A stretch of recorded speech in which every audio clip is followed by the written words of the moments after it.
Hello class 12 बच्चों, आज आप लोगों को समाज शास्त्र में हम नया लेसन प्रारंभ करेंगे।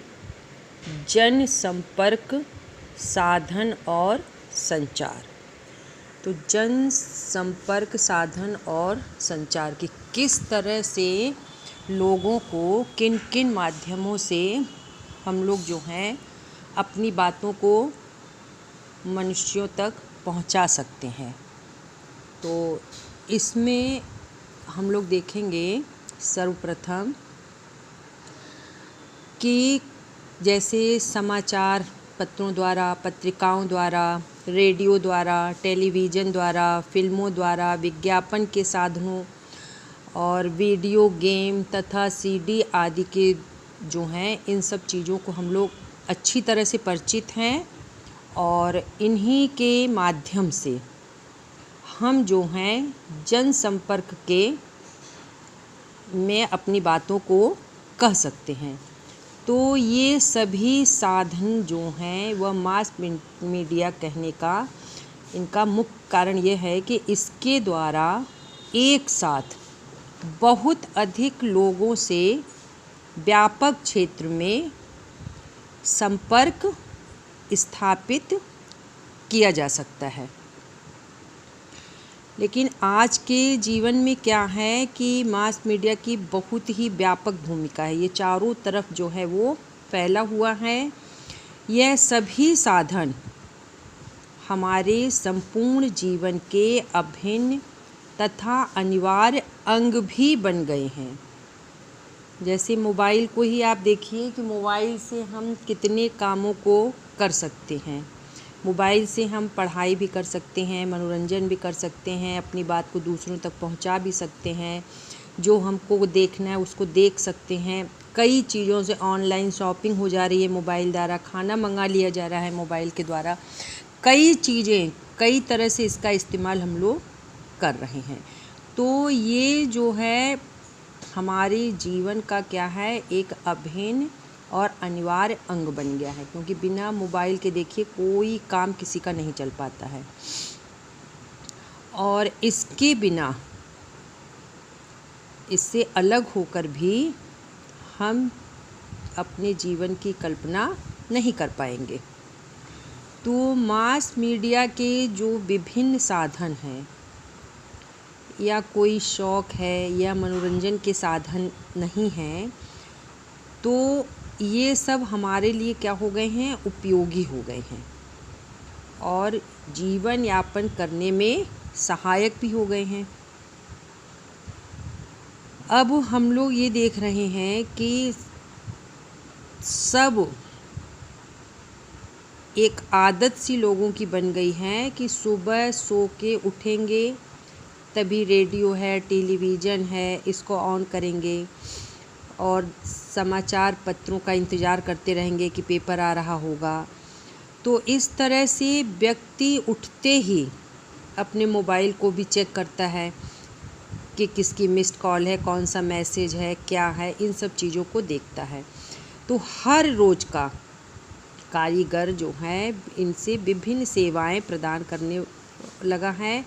और व्यक्ति जैसे प्लम्बर हैं, बिजली है, मिस्त्री है, बढ़ई है, किसी को भी बुलाना है, सबके पास मोबाइल है आजकल और सब जो है मोबाइल का सदुपयोग कर रहे हैं।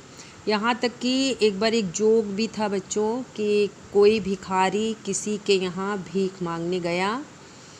उसने कॉल बेल बजाई, निकलकर अंदर से एक महिला आई। उसने कहा कि ऐसा है कि अभी खाना नहीं बना है, थोड़ी देर आप इंतज़ार करिए, तब तक बन जाएगा तो मैं आपको दे दूँगी।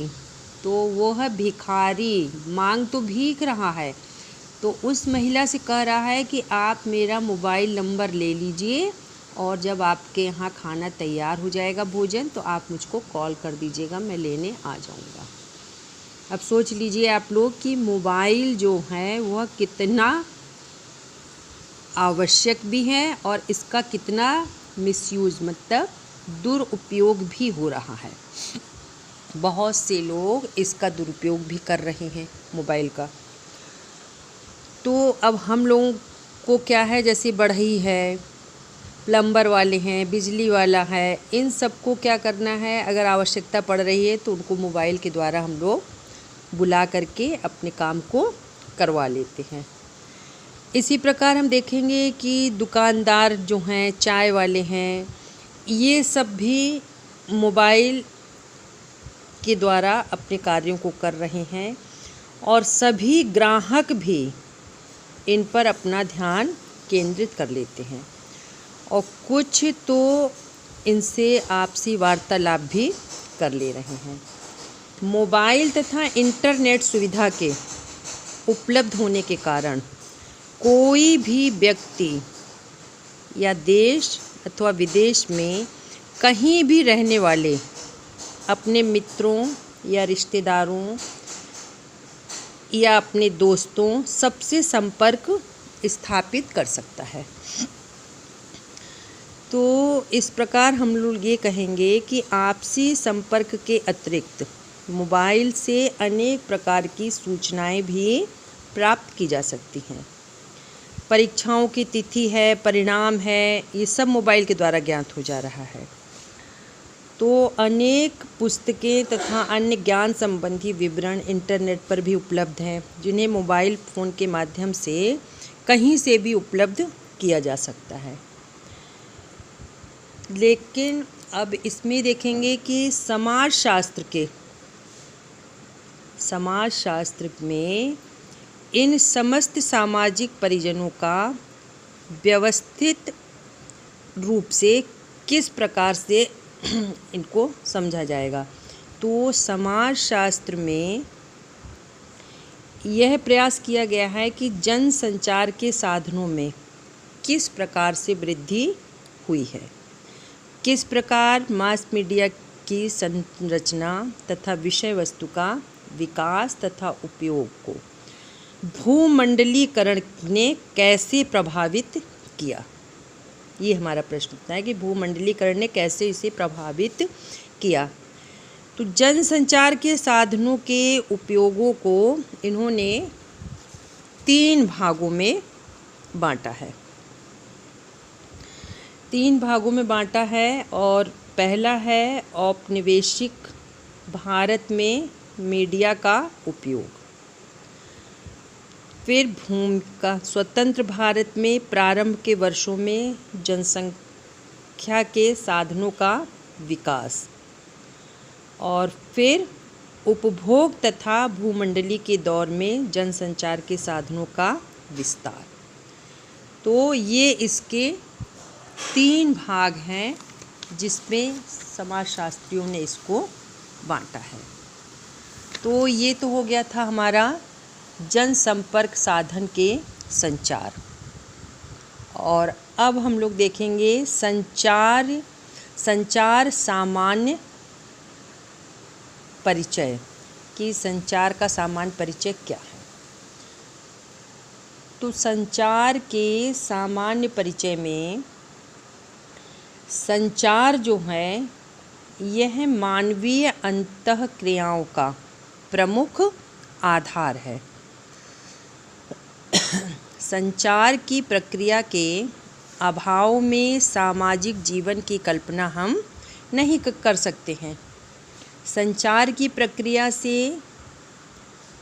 यह तात्पर्य होगा कि उन सभी तरीकों, साधनों और क्रियाओं से है जिनके द्वारा कोई भी व्यक्ति या समूह किसी अन्य व्यक्ति या समूह को अपने विचारों एवं भावनाओं से अवगत कराता है। तो इसमें I.P. तिवारी जो हैं, इन्होंने संचार को जीवन का एक आवश्यक संघटक बताते हुए लिखा है कि संचार जीवन का प्रकार्य है और एक प्रकार्य के रूप में वह इसके साथ अभिन्न रूप से संबद्ध है। संचार के बिना जीवन की कल्पना नहीं की जा सकती।